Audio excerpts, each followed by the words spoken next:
Bonjour à tous et à tous, j'espère que vous allez bien. Aujourd'hui, on se retrouve pour une nouvelle vidéo où je vais vous parler de la société Lapierre Cinéma. Et comme vous pourrez le voir au début, Lapierre Cinéma, ça avait rien à voir avec le monde du cinéma ou de la photographie, ni de près ni de loin. Mais c'est une société qui date et qui a su perdurer dans le temps, malgré un déclin dans les années 2000. Mais bon, vous verrez ça après. Et je vous parlerai aussi de l'un des projecteurs emblématiques de la société Lapierre Cinéma, qui est le projecteur 600 LS. Donc la société Lapierre Cinéma, c'est une société qui a été fondée en 1921. Mais à l'origine, cette société-là s'appelait pas Lapierre Cinéma, elle s'appelait uniquement Lapierre. Et cette société-là, elle a été fabriquée en fait par une personne qui s'appelle Auguste Lapierre, qui est d'origine normande. Il a créé cette société en 1848, mais à l'origine, elle portait pas sur le monde du cinéma, parce que comme vous le savez, en 1848, c'était pas non plus l'apogée du cinéma à cette époque-là. Et donc Auguste Lapierre, il a commencé sa carrière en fait en simple ferblantier à Paris, où là il a monté sa fermenterie qu'il a appelée Lapierre. Et donc comme je vous le disais précédemment, il l'a monté à Paris, au premier rue de Saint-Paxent. Et donc il évolue, et puis quelques années plus tard, il se diversifie. Et dans sa société, Auguste, il commence à créer aussi des lanternes en jouet, mais il a un principal rival qui s'appelle Louis Aubert. Et donc la différence entre Auguste et Louis Lapierre, il a des lanternes qui sont moins raffinées que celles d'Aubert, mais elles sont de meilleur marché que celles d'Aubert, et donc ceci, ça permet à Lapierre de devenir le premier fabricant de lanternes jouets en France. Et donc en 1866, Lapierre il déménage à la rue Michel Lecomte, toujours à Paris, et il propose toute une gamme de lanternes magiques en fer estampé, et il propose aussi des lampascopes qui sont des lanternes dont la coiffe c'est une lampe à pétrole. Et donc c'est là qu'il commence à entrer dans le monde du cinéma et de la photographie, parce qu'il commence tout simplement à proposer des fantascopes et tout un choix abondant de plaques en verre. Et donc c'est sa première entrée en matière, si je puis dire, dans le monde du cinéma. Donc les fameuses plaques en verre que je vous ai parlé juste avant, qui proposaient, elles sont d'abord dessinées à la main, puis après elles sont dessinées en série, et c'est les plaques Lapierre, et on les différencie à l'époque parce qu'elles sont encadrées d'un papier de verre et elles envahissent le marché. Et donc les images qui sont produites durant la première période des années 1850, vu que c'est pas encore en série, elles sont artisanales et elles sont très inventives, avec des sujets qui sont pleins de vie et d'humour et de couleurs vives. Mais quand il va augmenter sa production et qu'il va passer à une production en série de ces plaques, les plaques Lapierre, elles vont perdre dans leur spontanéité, mais elles resteront toujours très appréciées et proposeront un large répertoire de contes, de fables et de légendes. Et donc, petite anecdote concernant ces plaques en verre, et plus précisément la série qui s'appelle Geneviève le Brabant. Cette série-là, elle a été projetée dans une chambre à Illiers grâce à un lampascope Lapierre. Mais c'est intéressant, c'est qu'elle a été projetée par Marcel Le Proust. Et donc si vous savez pas, Marcel Proust, c'était un écrivain français dont l'œuvre principale est la suite romanesque qui est intitulée À la recherche du temps perdu, qui a été publiée entre 1913 et 1927. Et donc Lapierre, il commence à poser des brevets par rapport à ses différentes productions. L'un des premiers brevets qu'il va déposer, il va le déposer le 29 mars 1860, et ce brevet-là, il va tout simplement porter sur les pieds de lanterne carrés, parce qu'à l'époque, ils étaient pas carrés, mais ils étaient plus ronds. Et Auguste Lapierre, il va commenter son brevet de la manière suivante. Jusqu'à présent, les 4 pieds de ces lanternes magiques étaient tout ronds, sans aucune ornementation. C'était de petits cylindres en fer blanc, ou des cônes tronqués également en fer blanc, faits au marteau sur une bigorne ronde. J'ai pensé qu'il serait possible de les faire autrement et plus riches, et à cet effet, j'ai fait établir des matrices convenablement disposées pour emboutir les pieds ornementés en cuivre, en zinc ou en fer blanc. Et en 1886, il va aussi proposer un nouveau modèle de lampadophore polychrome à vure circulaire qui va être breveté le 6 octobre 1886, mais vous allez voir que à cette époque-là, il ne sera plus tout seul à déposer ce brevet-là, et il y aura pas que Auguste Lapierre qui va proposer un brevet sur les lampadoformes polychromes à dur circulaire. Parce que c'était en 1875 qu'Auguste Lapierre, il va prendre sa retraite, et donc il va laisser place à son fils, qui s'appelle Édouard Virgile Lapierre, prendre la direction de la petite firme qui prendra quand même une certaine ampleur. Et donc, Édouard Virgile Lapierre, il va lancer en 1886 des nouveaux modèles, dont le lampadophore en cuivre nickelé et le lampadophore polychrome à vue sur verre circulaire que je vous ai parlé précédemment, qui avait été déposé. Donc la firme rivale d'Aubert, de Louis Aubert, que je vous ai parlé au début, elle va être contrôlée par Lapierre à partir de 1884. Et donc Lapierre, il va alors déménager ses ateliers qui commencent à être grands, vu les différentes productions qu'il a. Et donc il va les déplacer à la rue Pastrouel, qui se trouve être les anciens locaux de la firme Aubert. Et donc la firme Lapierre, elle possède à cette époque toute une gamme de lanternes pour enfants qui sont peintes et vernies à l'alcool, et elles sont très appréciées, et elles ont pour nom par exemple médaillon, salon, lanterne riche, lampadoscope carré, etc., etc. Et elles sont déclinées en plusieurs tailles et accompagnées de plaques imprimées en série, et elles sont rehaussées de couleurs à la main.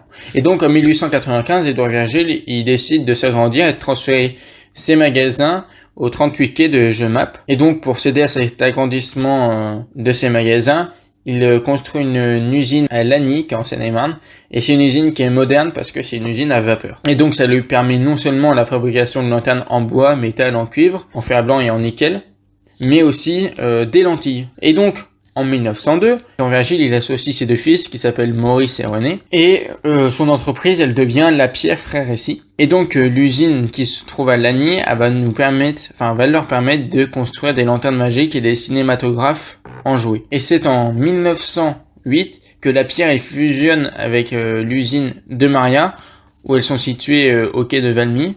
Et c'est cette adresse qui va devenir le siège social de la nouvelle société anonyme qui s'appelle les établissements de Maria et Lapierre. Et donc, comme vous l'aurez compris, Lapierre Frères et Cie, elle n'existe plus. Et donc, comme exemple de produits qu'ils vont faire, l'établissement de Maria et Pierre, ils vont faire l'appareil de Maria Lapierre Caleb DD Colonial, que vous pouvez voir, qui est un appareil photo qui se différencie parce que ces matériaux sont faits pour aller dans les pays tropicaux, d'où son nom colonial. Et donc en 1921, René Lapierre, l'un des deux fils qui était associé, il prend son indépendance et il va créer son entreprise sous le nom de Lapierre Cinéma. La fameuse société Lapierre Cinéma qui va produire plein de produits comme des lanternes magiques, des petits cinématographes en jouets qui vont pouvoir projeter du 35 mm, et il va aussi développer son activité du cinéma autour du 9,5 mm et plus tard du 8 et super 8 mm jusqu'aux années 50. Il va produire des petits projecteurs familiaux ou des projecteurs en jouets tels que le Minilap, et sa production va se terminer en 1970. Et le Minilap qui date de 1970, c'est un ciné-projecteur à pile pour des films de 8 mm, et donc il est de couleur orange, et il existait aussi une version qui pouvait avoir des films de super 8 mm, mais il était de couleur rouge pour les différencier, et il fonctionnait avec deux piles de 4,5 volts. Et donc la société Lapierre Cinéma, elle a joué un rôle très important dans l'essor du cinéma amateur en proposant des projecteurs qui étaient abordables et de haute qualité et qui permettaient de s'adapter au format Super 8 qui commençait à prendre de l'ampleur. Et donc la société s'est forgé une solide réputation pour la fiabilité et la performance de ses produits. Ça lui a permis de devenir ainsi un choix qui était populaire parmi les cinéastes amateurs et passionnés. Mais cependant, avec l'avènement des technologies numériques et le déclin progressif du format Super 8, Lapierre Cinéma finit par cesser ses activités dans la fabrication de projecteurs, mais malgré son déclin, elle laisse quand même derrière elle un héritage qui continue à perdurer grâce à des produits emblématiques qui continuent d'être recherchés. Et parmi ces produits emblématiques, on a le Lapierre 400, qui est un projecteur Super 8 qui était réputé pour être robuste et fiable. Il a été produit dans les années 60, mais on a aussi un troisième produit emblématique qui est le Lapierre 600LS. Et donc le Lapierre 600LS, c'est un projecteur Super 8 qui était emblématique, mais qui était aussi réputé pour la qualité, sa construction et ses fonctionnalités. Il était fabriqué dans les années 70 et il reste populaire parmi aussi les collectionneurs. Et ce fameux projecteur, c'est celui-là que je vais vous présenter aujourd'hui.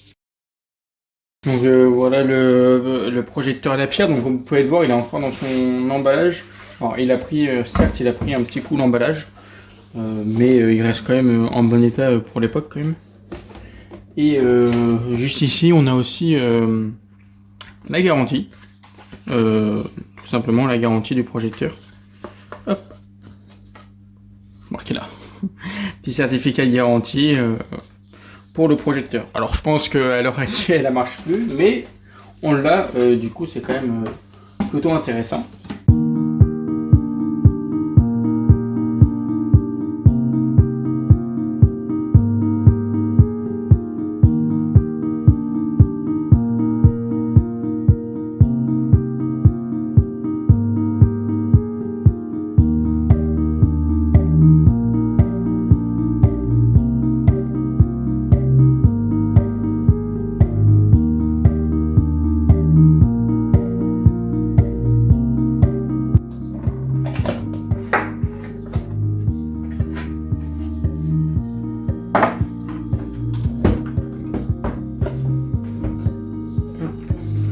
Comme vous pouvez le voir, tout simplement le fil d'alimentation qui est, contrairement à d'autres projecteurs, qui est directement branché dedans, c'est pas un fil externe, il n'a qu'un seul.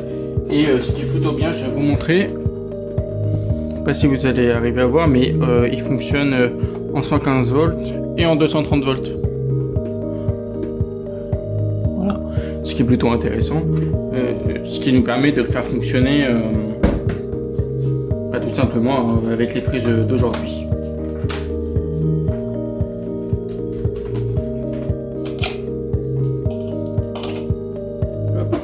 Et voici.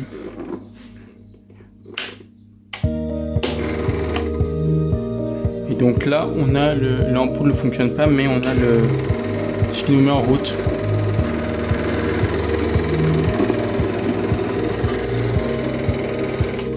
Je vais vous montrer.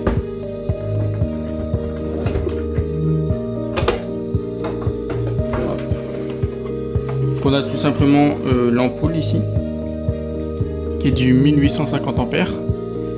Et donc bon, elle est grillée, mais il faudrait que je la change. Et là vous avez le ventilateur tout simplement qui permet de faire voilà, lui là, qui permet de faire tourner le film. Voilà, et donc là il tourne en activant là. Et ici normalement c'est la lampe. Et donc ce que vous avez pu voir, c'est que là il est en format 8 mm et je fais ça et il est en format super 8 mm. Donc ce qui est plutôt intéressant, on a juste une poignée à lever. Et donc il est très simple, comme je vous le disais, il est très simple d'utilisation. Là vous mettez votre film, hop, il passe tout là, hop, il ressort ici. Et après vous avez la bobine de film vide qui est juste ici et qui permet de tout simplement d'enrouler le film. Donc voilà un peu le projecteur Lapierre, qui est tout bonnement un projecteur qui est très simpliste, hein, parce qu'on a juste un fil, deux boutons on/off et puis là la lumière. Donc vraiment très simple d'utilisation, mais ce qui en a fait sa réputation. Voilà.